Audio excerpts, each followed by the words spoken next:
Item 6C, adopt resolution upholding the decision to remove a sycamore tree from city right-of-way on the sidewalk near 537 Hazel Avenue and direct staff to plant a replacement tree.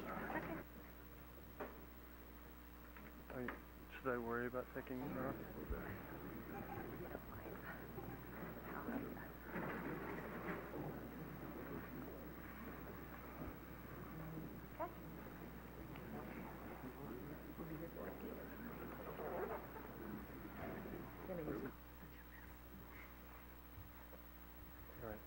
This was, I don't know what this needs, but it was 94 signatures to keep the trees.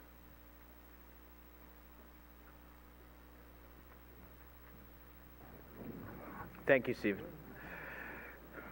Thank you. Good evening, Honorable Mayor and members of the City Council. My name is Joanne Magrini, and I'm the Community Services Director. I'm here tonight to present regarding staff's recommendation of the removal of a street tree at 537 Hazel Avenue. This is an appeal of a city staff decision to remove a sycamore tree that is causing a potential safety hazard near 537 Hazel Avenue. Despite periodic pruning by PG&E, the tree continues to overgrow into nearby power lines, and as a result of the pruning, its canopy is blocking the illumination of the nearby street light, creating a potential safety hazard for pedestrians and residents. Staff mailed a notice of tree removal to adjacent residents on Hazel Avenue. The letter notified residents that they could appeal the decision within 10 days. On October 22, 2018, staff received 3 letters from residents appealing the decision. The London plane, commonly referred to as a sycamore tree at 537 Hazel Avenue, was planted over 19 years ago as a street tree in the planting strip between the street and the sidewalk next to a PG&E power pole and street light. The distance between the tree and the pole is approximately 2.5 to 3 feet. Because the tree sits directly under power lines, PG&E is required to prune within 2 feet below the lines before city staff can prune the tree further. Sorry, I'm one slide ahead. As a result of multiple outings to top the tree, the spread of the tree has become vast. This outward growth has directly impacted the diminished illumination of the street light at night, thus posing a potential safety hazard.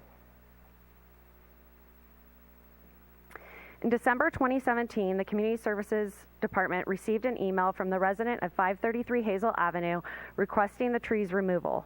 The resident indicated the tree growth blocked the illumination of the street light directly next to the tree and also dropped many leaves onto the large portion of the pedestrian sidewalk. The resident explained that her mother had slipped and fallen, breaking her wrist 2 years prior due to the large amount of leaves and lack of light at night. The resident then indicated that her mother had more recently tripped again within the week and requested the tree be removed considering it posed a potential safety hazard. Staff determined that the tree would need to be removed and replaced with a smaller tree. The frequent topping of the tree had caused it to spread, thus obscuring illumination from the street light and making it difficult to see at night for residents using the sidewalk. It is important to note our management of urban reforestation improves our environment and the long-term sustainability of the city's urban forest. The existing tree in its current location and given its shape and size creates several maintenance issues in addition to the safety concerns already noted. The trunk of the tree has grown to its maximum at the base, and further growth will cause the sidewalk, curb, and street to be compromised, creating a potential tripping hazard. A portion of the sidewalk was replaced in April of 2017. The tree requires frequent pruning to maintain the intended illumination from the street light. The rotation for the next regular pruning on Hazel Avenue will occur in fiscal year 2020-2021. Given its growth pattern, the staff estimates the tree would need pruning every year instead of every 4 years. Even if the current tree were maintained for the next few years, it would eventually need to be removed, either because of its unsustainable maintenance requirements or because it creates a tripping hazard on the sidewalk. Staff consulted with an independent arborist who examined the tree and recommends that it be removed. He said that the tree is poorly located. He agreed that it would be cost prohibitive to try and maintain the needed servicing and maintenance of the sycamore due to the annual pruning required. He recommends that the tree be replaced with a smaller one, such as a western redbud, as suggested by staff. The replacement tree will grow to approximately 15 feet in height with a maximum spread of 10 feet. Removal of the sycamore will be performed by PG&E at no cost. The approximate fee for the replacement redbud is $55, which is covered by the Parks Maintenance fiscal year 2018-19 operating budget. The planting of the new tree will be performed by city staff within 1 week of the removal. There are two potential options moving forward. City Council can direct staff to obtain more additional information and continue the appeal, or uphold the appeal and direct staff to return with a resolution supporting that action. Staff recommends adopting a resolution upholding the decision to remove a sycamore tree from the city right-of-way on the sidewalk near 537 Hazel Avenue and direct staff to replant a replacement tree. Thank you. Thank you. Any questions from council for staff? No? Yes? Yeah. Michael? How common is that type of tree in the city? Did we put a lot of those up? I don't really know the answer to that question at this point. Okay. I can find out and get back No. to you. You know, You can we still play the forget we new have an guy. arborist in the audience still. It's quite common. It is. You gotta come to life.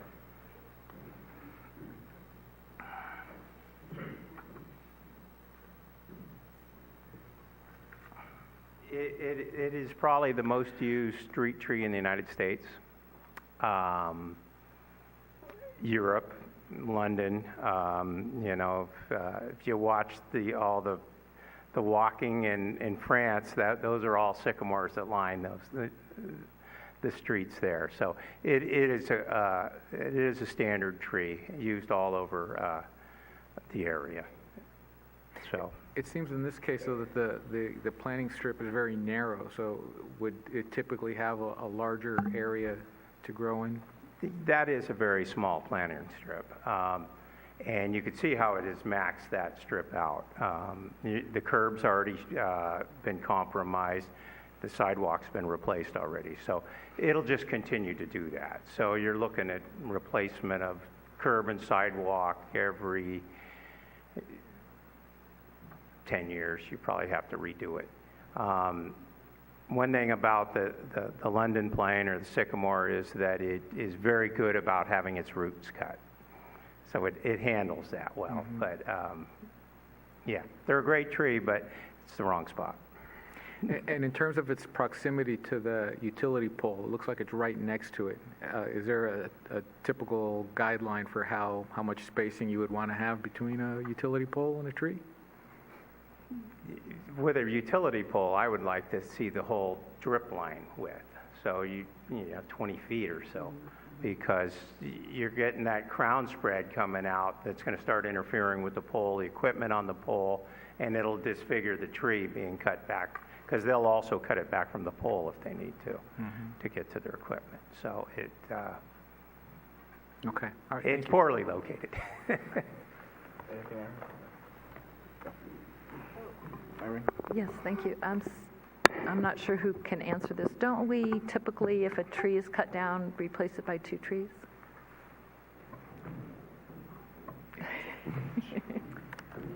So there are two options. You can replace it with one 36-inch box or two 24-inch box trees.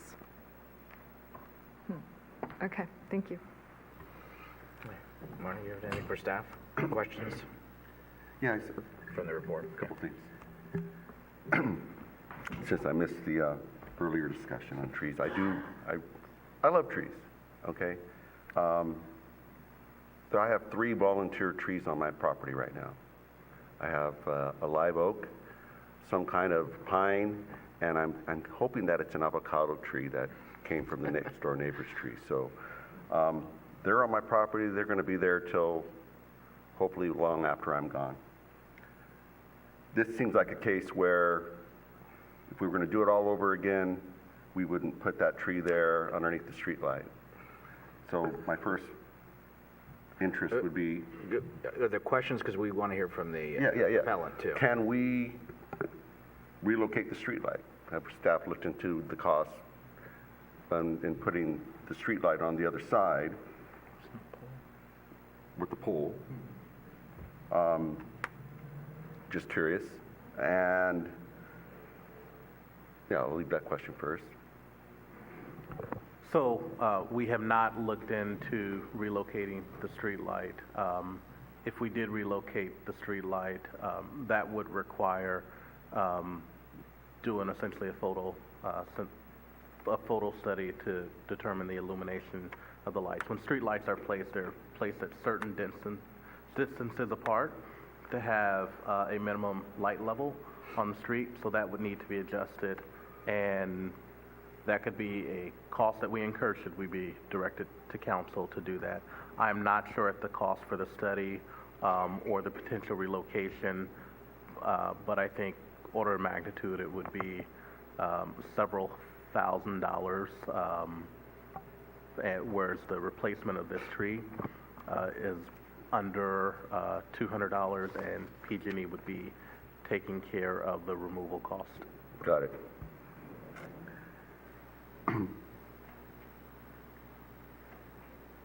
That's it. Thank you. Thank you, John. So, is there somebody representing an appellant or that's going to speak this evening? We have the... Come on up, please. And thank you very much for your patience. Grammatico. Pardon me? Terry Grammatico. Thank you very much for your patience and Good evening, Honorable Mayor evening. and City Council. My name is Terry Grammatico, and that tree is, first I just want to say I'm up here against that whole those two trees, and I don't even know how to even start. Besides, this isn't even anywhere near that problem. I've been there at 537 Hazel for 31 years. And my neighbor across the street wanted the trees to be like Burlingame and on the street. And so she had a, plight, and it took a very long time, and it was, congratulations, it happened. And my son was born in April 1999, and the tree came about a month later, and then Karen, her tree came across the street on the day her daughter was born in the hospital. So we were really excited. So about that, I didn't know about the camera like this, but I have my own little show that you could pass around if you choose, just to show you that there is this tree here. This is the tree, and the street light is up there very compromised. But I don't want to put anybody down. This is never pruned. I've been there 31 years. I have called, can somebody just trim it? Trim because the branches, but several for cars and people walking in front of my house had knocked and said, can you just trim your tree? It's not my tree, I'll call the city. And then PG&E has been there and they do their job, but they don't do anything else. I'd say, can you just kind of take a little bit of the sides off? They can't because they're up there for the pole. But there is lighting. I can show you that I'm the one with the dark, dangerous area. I work night, I work at a Safeway, and I've come home very late at night for the last couple of years with my shift. And I understand that you can trip and fall, but all the trees on our block are the same, except mine has the light, but all the leaves are all over. And I feel as a homeowner, you need to take care of what's in front of your house and rake your leaves and make it safe for you. I'm sorry that the person tripped and fell and broke her wrist, but I've been there 31 years, and I cannot believe that I didn't know I wasn't informed of anything. I pulled up, and the tree, somebody was putting a sign up, and I said, oh my gosh, we're finally getting this tree trimmed. And I was so excited. Then the girl came outside, the daughter from around the corner, who was her mother, and she said, and I can't believe it. It took me 8 months to get them to get rid of this tree. And I didn't even understand what she said. So I walked over and I looked and I said, removal? we're talking about trimming here. And she said, no, that tree's coming down. There's no option. There's no discussion. It's coming down. She didn't even come to the meeting. So, I don't want to make ugly neighbor and get all about that, but my only request is that you at least try to trim it. If somebody could just trim it and see if it could work. You can see you can see the light. Like I try to take different areas where you can see the light. When you pull on Genevan to this house, to that side, you can see the street light. So it's not pitch black and dangerous like that. It is dark, and it just needs to be trimmed. And it's very emotional for me because that tree's been there so long. And the whole street, this 500 block has all the same trees. But mine happens to be there. But all of them have wires coming out all over. But this one grows and covers the light. But the leaves, they're all over. Why the neighbors don't rake their leaves and risk tripping and falling, that's up to them. I don't believe that I should have to see my tree or the tree that belongs to the city come down because nobody's pruned it.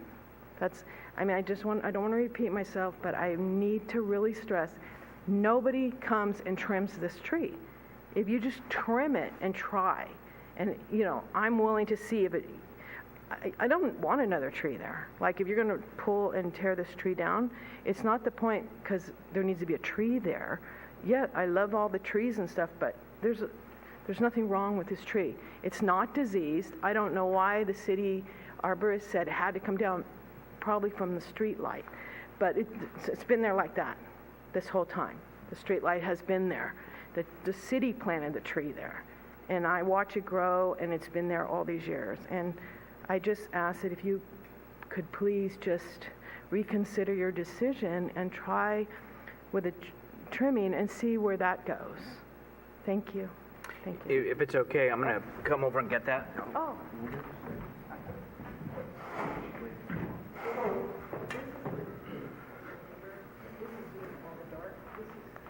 Very nice. It is can blow. Council have any questions for the appellant? Okay. Are there any speaker cards, Melissa? Okay, we can call them up. Martin Atkinson, followed by Janet Corvey.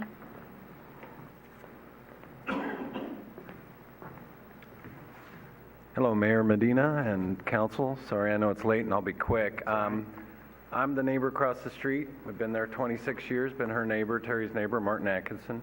That little girl that was born, that was my daughter, and 3 days later when we came home, the city planted the other tree for us. So we're very attached to those trees. In fact, all 7 trees, there's 7 sycamores in that vicinity.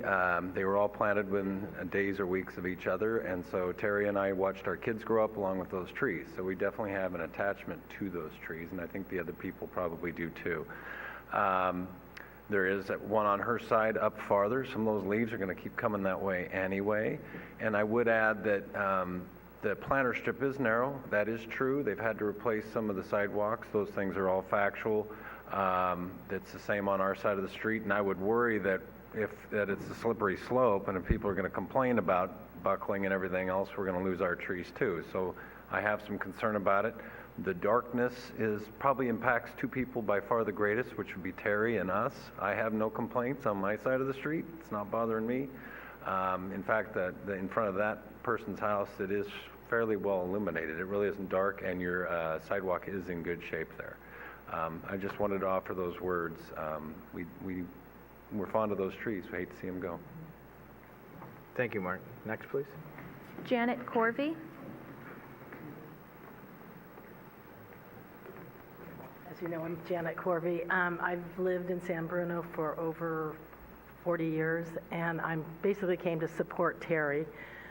And ironically, I lived on Genevan right around the corner from Hazel for 38 years and recently moved to Georgia, which is right next to Florida Park area, and that whole argument about the trees. And I mean, I don't want to see any trees come down anywhere because, I mean, aesthetically, you know, it makes a neighborhood beautiful, and I'm all about that. So, and for years, I've walked my dogs in the neighborhood of Terry's.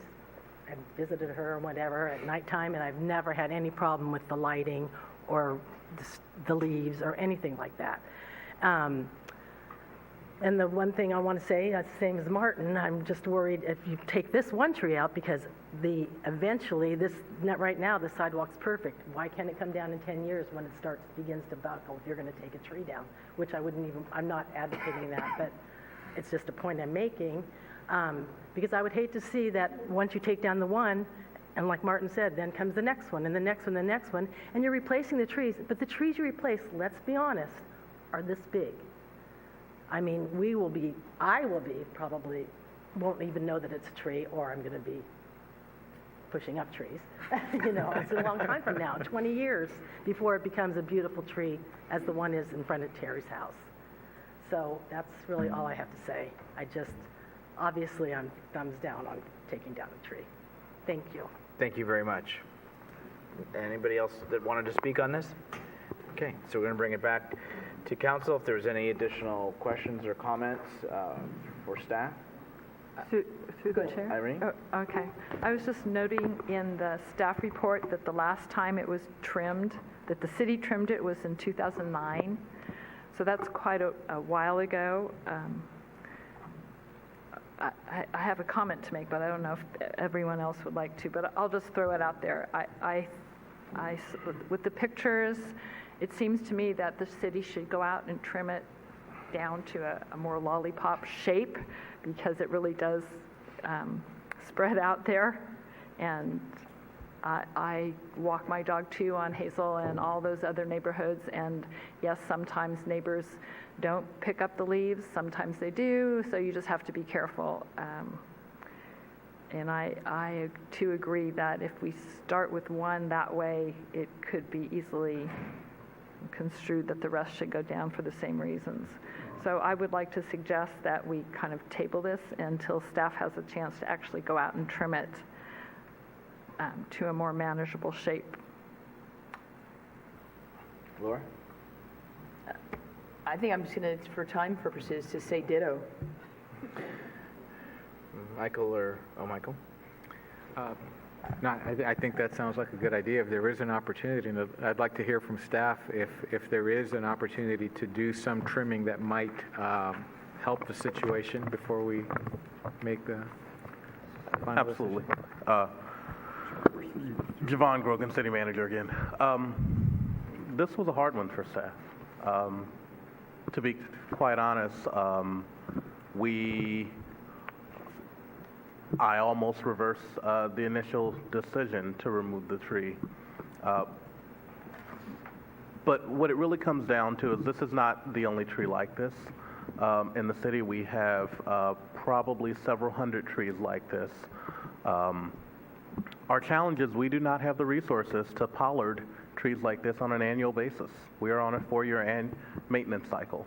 And so while absolutely we can address this issue this one time and go out and prune the tree, I can tell you that the budgeted and staff resources that you have does not allow us to make this decision on a continual basis to maintain our trees on an annual basis. We are on a 4-year cycle. The arborist and our staff arborist concluded that yes, you can prune this tree. Sycamore trees can be pollard, and they respond nicely to that. But it is an annual maintenance issue that we will incur that frankly we don't have the resources nor the staff personnel to manage. And so while we can do it for this one tree, I actually worry about the precedent we're setting for all of our other trees. And so essentially what we are doing is replacing this one tree with a tree that's more appropriate for our maintenance resources. And that's really appropriate for the location. The other trees on the street are not causing the issue that this one is causing because it's directly under the power line and under the street light. And so I do not foresee the same conclusion being made with the other trees. It's really, sadly, a resource issue. And one of the things, frankly, that I would be concerned about is we are on notice that there has been a trip and fall with this tree. We would have to do a special operational maintenance schedule for this one tree to make sure that we absolutely do it every year and continuing to maintain that. And we frankly, with our current resources, could not keep that up for other trees of a similar nature. If I may just add to City that, Attorney? if the city council does wish to retain the tree, then I would recommend that the city also retain a light specialist to determine what the appropriate level of illumination should be under the tree and determine whether the amount of pruning is sufficient to reach that particular light level, because we know that if there is a claim as a result of the light, that the injured individual will likely hire someone to do that precise calculation. And so without that information, I think the city would be, well, let's just say in the dark, for lack of a better term. Marty, any questions or comments? Or whatever? I would agree with what's been said up here already about giving it a shot, trimming it back. I think there are a lot of dark spots in San Bruno with the lighting. The lighting was based back in that day when the city was put together, and there's some really dark spots. And at some point, reviewing the lighting across our city and whether having the amount of streetlight poles are appropriate, and going forward, looking at how we can look at specifying budgets to retain the trees that we have, and going to our residents and making clear to them, hey, we're going to need some revenue. And it seems like it's going to be a constant theme with an old city that we have to increase our revenues, because all these things cost money. So I don't know if we need to go to an expert. I think you could probably, at least maybe, of course, look into staff with knowing what the amount of light that is necessary there, and getting some equipment to monitor that. But at some point, doing that across the city would be something that I would be interested in knowing about, how the lights around our city and the dark spots, and how we can improve the safety for everybody. So make it, so adding a little light to this, I think trimming it down is what I'm in favor of. So it sounds like the council's consensus is they wanted to go in the direction of giving it an opportunity. However, the one thing I would bring up, which again, as I stated in the last conversation that we had on the appeal, is to just say prune it and not take the city attorney's advice and do due diligence to have some light, because again, we don't want to leave ourselves open for risk, but I think that's important. I think what the council's wanting to know is, I know it was 2009, so that's, if we're talking about a 4-year cycle, that's obviously surpassed it. I think they're wanting to see if that takes care of the problem. However, the illumination is still a concern for me, because obviously claims will be filed. We've had an incident or incidents, and so the city is basically on notice that this is a problem. So we need to either try to remedy it to where it is safe, or they have to go to the next step. So I'm willing to go down that path, but I still want the cities to be protected. And I know we're talking about this tree for Terry, but and also, Marty, you're saying about the other city and the lights. The city manager just told us we don't have resources to trim this tree yearly, and to expand it to the whole city, I'm not sure where we're going to get that, but I think I got your point. But for Terry's tree, staff, what is your thought on what you've heard from council? If council would like to accept the appeal, we will certainly trim this one tree. We will put an annual maintenance schedule around this one tree, and conduct a light study to ensure that it's the correct illumination. Should the light study come back that it's, even with the trimming, the illumination is not sufficient, we can return to council for additional direction.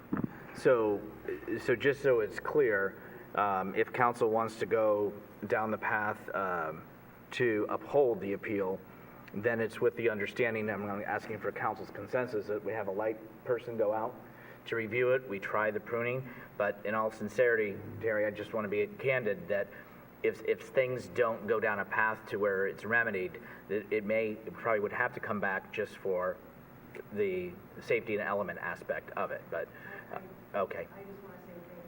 No, well, no, nobody's voted yet. Never jinx things. So I just wanted to clarify. Laura?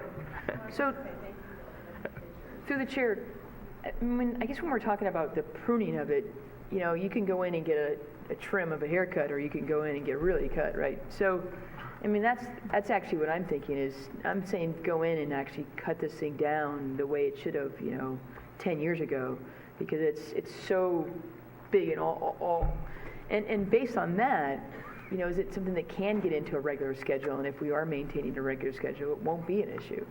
So I guess maybe we use this tree, and there probably are others like this, that we can sort of see the path we go down and make a decision to remove them later down the road. Because I hear what you're saying also. I don't want to get on an annual basis of pruning trees because we can't afford that, right? And this is one of many trees out there. And in the situation with PG&E, they're willing to replace it and put another tree in there that we're not going to have to do any maintenance for a number of years. So I'd kind of like to see a good haircut on this one and see how long it takes us to come back and do some trimming. And correct me, but if it would not be a trim, it would be a buzz. Correct. Mr. Mayor, Yeah, through the. Oh, I'm sorry. Yeah, Go ahead. Mark, go ahead. And then You say Michael. through the chair, if the council is inclined to make a motion to uphold the appeal, then I would recommend that the motion upholding the appeal would be subject to the city's obtaining an independent study for the illumination and determining the extent of the pruning needed to reach that illumination level. And if for some reason that isn't feasible, that the matter would come back to the city council. I move what he just said. And then Michael had a question before we. Oh, sorry. That's all right. So I was wondering is there any precedent for having an agreement with homeowners that are interested in preserving a specific tree to take responsibility for it? And I don't know that that's the case here, but if we do have a tree that is, it's beyond the city's means to maintain, but there is strong, like in this case, emotional attachment to the tree, could that tree then become their responsibility?